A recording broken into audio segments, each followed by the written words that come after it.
ওঙ্কার বাংলায় সঙ্গে রয়েছে আমি শিল্পা আসছে। বিস্তারিত খবরের দিকে। হাসপাতালে বাচ্চা অদল বদল নিয়ে জটিলতা। আমডাঙ্গার শফিকুল শেখের সদ্যজাত মেয়েকে দেগঙ্গার একটি পরিবারের হাতে তুলে দেওয়ার অভিযোগ। সদ্যজাতের অসুস্থতার কথা বলে কলকাতায় রেফার করেন ডাক্তাররা। দেগঙ্গার ওই পরিবার কলকাতায় নিয়ে গেলে ওই সদ্যজাত মেয়ের মৃত্যু হয়। তার যখন তারা জানতে পারেন যে ওইটি শিশু কন্যা, তখন হাসপাতালে যোগাযোগ করেন তারা, কারণ তাদের পুত্র সন্তান হয়েছিল। হাসপাতালে যোগাযোগ করে বলা হলে তারা বলে, আপনাদের বাচ্চা চেঞ্জ হয়ে গিয়েছে, আপনারা হাসপাতাল থেকে আপনাদের ছেলেকে নিয়ে যান। অন্যদিকে আমডাঙ্গার শফিকুল শেখের মেয়ে বদল হওয়া এবং মারা যাওয়ায় তারা হাসপাতালে কান্নায় ভেঙে পড়েন। তাদের দাবি, যদি সঠিক সময় হাসপাতালে নিয়ে যাওয়া হতো তাহলে হয়তো মারা যেত না। কার গাফিলতিতে এরকম ঘটনা ঘটলো, পূর্ণাঙ্গ তদন্তের দাবি করেছে আমডাঙ্গার পরিবার।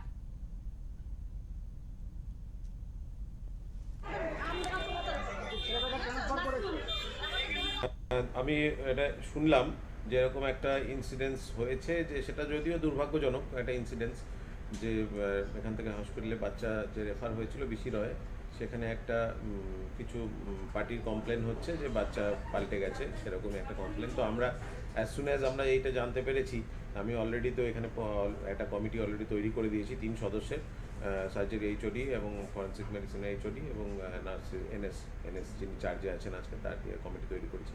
আমরা অলরেডি তদন্ত কমিটি তো করেছি, আমরা কমিটির খতিয়ে দেখি জিনিসটা কারা কারা দোষী, এবং যদি দোষী যারা সাব্যস্ত হবেন তাদেরকে অবশ্যই ছেড়ে দেওয়া হবে না, তাদের যথাযথ শাস্তি হবে, সেটা আমি এখনই বলছি। ডেকে নিয়ে গিয়ে এবারে ওদের বাড়ির লোককে ডেকেছে, ওরা তো যখন দেখছে যে মেয়ে ওরা এসছে, আসলে এবার ওদেরকে বলে দুজনকে ডেকে বলছে যে ওদের ছেলে আর তোমারটা মেয়ে ওদেরকে দিয়ে দিয়েছিলাম, তোমার মেয়ে মারা গেছে।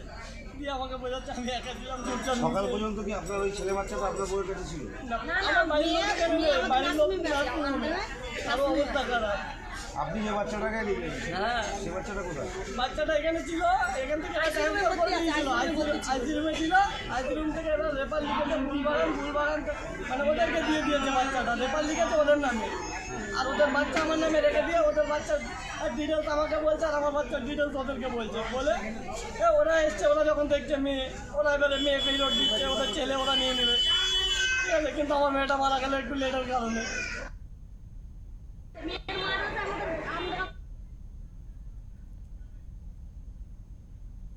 আমাদের সঙ্গে এই মুহূর্তে টেলিফোন লাইনে রয়েছেন আমাদের প্রতিনিধি সুকান্ত চট্টোপাধ্যায়। সুকান্ত, তোমার কাছে জানতে চাইবো যে হাসপাতালে বাচ্চা অদল বদল এবং সদ্যজাতের মৃত্যু, এই ঘিরে কিন্তু একেবারে উত্তাল হাসপাতাল চত্বর। ঘটনাটি ঠিক কি ঘটেছে জানতে চাইবো তোমার কাছে। দেখো, আমডাঙ্গার শফিকুল শেখের সদ্যজাত মেয়েকে দেগঙ্গার অন্য একটি পরিবারের হাতে তুলে দেয় এবং অসুস্থতার জন্য কলকাতায় নিয়ে যেতে বলে। তারা কলকাতায় নিয়ে গেলে ওই সদ্যজাত মেয়ের মৃত্যু হয়। তার বাড়িতে নিয়ে আসে এবং এই সদ্যজাত মেয়ে যখন হাসপাতালে যোগাযোগ করা হয়, তখন বলে যে আপনাদের বাচ্চা বদল হয়ে গেছে, আপনারা আসুন, আপনাদের ছেলেকে নিয়ে যান। কিন্তু পরিবারের মেয়ে চেঞ্জ হয়েছে, তারা হাসপাতালে তখনই কান্নায় পরিবারের লোক ভেঙে পড়ে। কি করে এটা সম্ভব? একজনের সন্তান আরেকজনকে কি করে দিয়ে দেয়?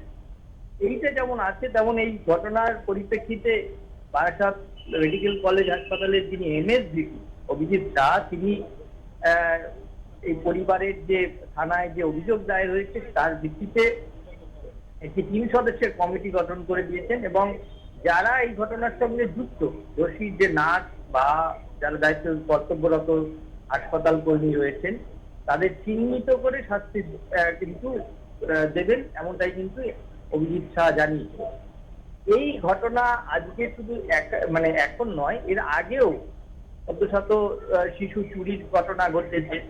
সদ্যজাত শিশুর গায়ে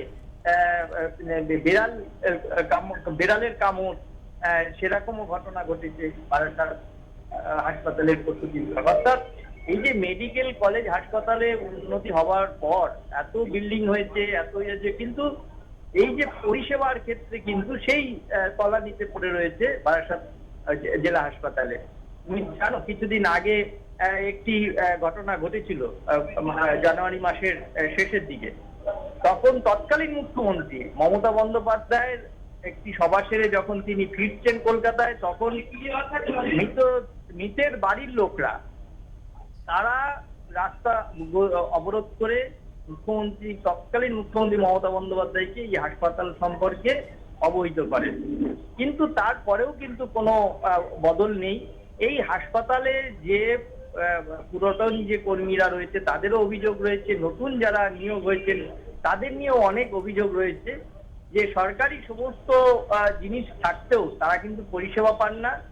যদিও এই শিশু বদলের ক্ষেত্রে কার দায় সেটা কিন্তু দেখার জন্য ইতিমধ্যে সিসিটিভি ফুটেজ খতিয়ে দেখা হচ্ছে যে কোন কর্মী এই শিশু বদল করেছেন সেইটাকে চিহ্নিত করে কিন্তু তদন্ত এগোচ্ছে। সুকান্ত, হাসপাতাল কর্তৃপক্ষের তরফ থেকে কি কিছু জানানো হয়েছে এই ঘটনায়? দেখো, হাসপাতাল কর্তৃপক্ষ হচ্ছে এমএসভিপি যে তিনজন সদস্যের একজন কমিটি গঠন করেছে, তারাই এই গোটা ঘটনার হচ্ছে তদন্ত করবেন এবং নথি সংগ্রহ করে সেটা মেডিকেল বোর্ডের কাছে জমা দেবেন। তারপর তারা কিন্তু যেটা আইনের সাহায্য নিয়ে, যে ইতিমধ্যেই তুমি জানো যে একটা এফআইআর হয়েছে বারাসাত থানায় এই হাসপাতাল কর্তৃপক্ষের বিরুদ্ধে। পাল্টা যে দোষী যে যারা কর্মচারী হাসপাতাল কর্মী তাদের বিরুদ্ধে কি ব্যবস্থা নেয় এখন সেটাই দেখা। একদমই সুকান্ত, তোমাকে অনেক ধন্যবাদ। তোমাকে আবারও পরবর্তী সময়ের আপডেট জানতে চাইবো, তুমি থাকো সেখানে। আমাদের সঙ্গে ছিলেন আমাদের প্রতিনিধি সুকান্ত চট্টোপাধ্যায়। তিনি জানাচ্ছিলেন যে এখনো পর্যন্ত এত উন্নতি হলেও হাসপাতাল কর্তৃপক্ষের যে সাধারণ মানুষের জন্য যে একেবারে বলা যায় যে চিকিৎসা ব্যবস্থা তা কিন্তু একেবারে নিম্নমানেই রয়ে গেছে আজও। সেই জন্যই কিন্তু এমন ঘটনা ঘটেছে যেখানে দেখা যাচ্ছে বাচ্চা অদল বদল হয়ে যাচ্ছে এবং ইতিমধ্যে একটি ছোট্ট সদ্যজাত শিশু কন্যার মৃত্যুও হয়েছে। যার দায়ের কার, সেই দায় কিন্তু এখনো অবধি কার সেই সম্পর্কে এখনো পর্যন্ত সবকিছু স্বচ্ছ নয়। তবে সেই নিয়ে ইতিমধ্যে তদন্ত শুরু হয়েছে।